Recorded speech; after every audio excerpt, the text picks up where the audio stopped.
इस वीडियो में बहुत ही इंटरेस्टिंग राइज्ड राउंड टूल के बारे में जानेंगे। इस टूल से हम कुछ इस तरीके के बहुत ही इंटरेस्टिंग डिज़ाइन बना सकते हैं। ये टूल बीच में जाने के साथ साथ कॉर्नर्स को स्मूथ कर देता है अपने प्रोफाइल के हिसाब से। इस टूल को यूज करने के लिए हमारे पास प्रोफाइल होना चाहिए। यहाँ से हम एक प्रोफाइल बनाते हैं इस तरीके का, और इसके बाद हम चाहें तो कंप्लीट इस प्रोफाइल के अंदर इस टूल को यूज कर सकते हैं, या फिर एक और प्रोफाइल बना के उन दोनों के बीच में। तो सबसे पहले इस टूल को यहाँ पे क्लिक करेंगे तो ये टूल का ऑप्शन आ जाएगा, और यहाँ से इस टूल को एक्टिवेट कर लेंगे। जैसे ही एक्टिवेट करेंगे यहाँ पे देखिए इससे रिलेटेड ऑप्शन आने लगे। यहाँ पे ऑप्शन रखिए सेलेक्टेड वेक्टर, ताकि इसी वेक्टर के अंदर ये टूल चले, और फिनिश डेप्थ, कितना डेप्थ तक ले जाना है। सपोज दैट हमें इस टूल को 6 mm डेप्थ तक ले जाना है, क्योंकि ये मटेरियल 10 mm का है तो 6 mm इसको रख लेते हैं। इसके बाद यहाँ पे आपको साइड वॉल प्रोफाइल मिल जाती है, मतलब इसके किनारे किस तरीके के दिखेंगे। तो जब टूल आएगा ऐसे तो इस तरीके से मुड़ के आएगा, ऐसे मुड़ेगा, ये मतलब है। और यहाँ से आप इसके शेप को ऐसे चेंज भी कर सकते हो। तो एक बार हम इस शेप में रखते हैं, फिर शेप चेंज करेंगे। इसके बाद यहाँ से टूल को सेलेक्ट करेंगे और टूल को बाल नोज रखेंगे ताकि स्मूथ फिनिश दे।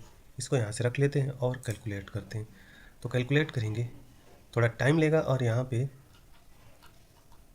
पाथ जनरेट हो गया। अब इस टूल को यहाँ पे क्लिक करके सिमुलेट करेंगे, देखेंगे इसका रिजल्ट कैसा है। ये देखिए जिस तरीके का डिज़ाइन हमने रखा था वैसा ही डिज़ाइन इसने साइड प्रोफाइल का रखा है। देख लीजिए इस तरीके से ऐसे अंदर आ रहा है जैसा ये है। अब अगर इसमें डबल क्लिक करके इसको मॉडिफाई करेंगे और इसके शेप को कुछ चेंज करते हैं, हम ऐसे करते हैं। अब जब फिर से टूल चलेगा तो इस शेप में इसकी वॉल का डिज़ाइन बनाएगा। और इसको फिर से कैलकुलेट कर लेते हैं। कैलकुलेट करने के बाद नया टूल जनरेट हो गया, और पुराने टूल पाथ को हम रीसेट कर देंगे और इसे फिर से सिमुलेट करते हैं। तो दोबारा सिमुलेट करने पे ये देखिए जिस तरीके की प्रोफाइल हमने बनाई थी, ऊपर से नीचे आती हुई, देन ऐसे बढ़ती हुई, फिर नीचे की ओर जाती हुई, कुछ उसी तरीके का यहाँ पे मटेरियल रिमूव हुआ है। अभी हमारे पास सिर्फ एक प्रोफाइल है, हम एक प्रोफाइल और इसके अंदर बना सकते हैं।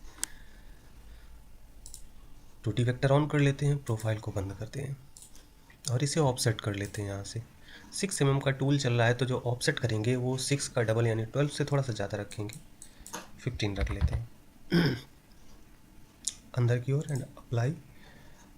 और इस विंडो को हटा देंगे। इसके बाद इस पर डबल क्लिक करेंगे, इसका एडिट विंडो ओपन हो जाएगा, और यहाँ पे दोनों वेक्टर्स को सेलेक्ट करके फिर से जनरेट करेंगे।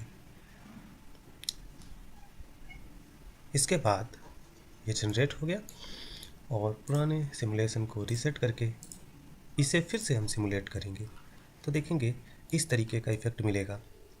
लेफ़्ट और राइट दोनों वॉल पे ये टूल चलता हुआ नज़र आएगा आपको इस तरीके से। और ऐसे ही हम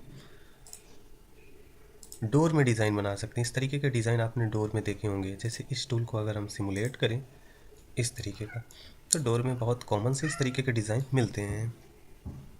इसके बाद इसकी क्वालिटी पे ध्यान देंगे तो आप देखेंगे इसकी क्वालिटी उतनी अच्छी नहीं है।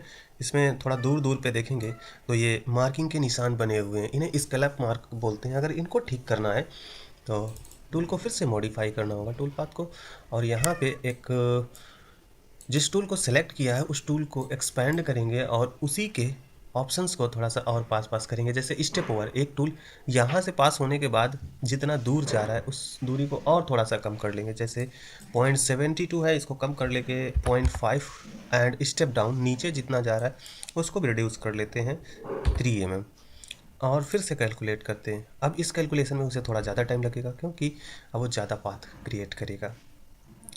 तो ये देखिए सारे पाथ बन गए।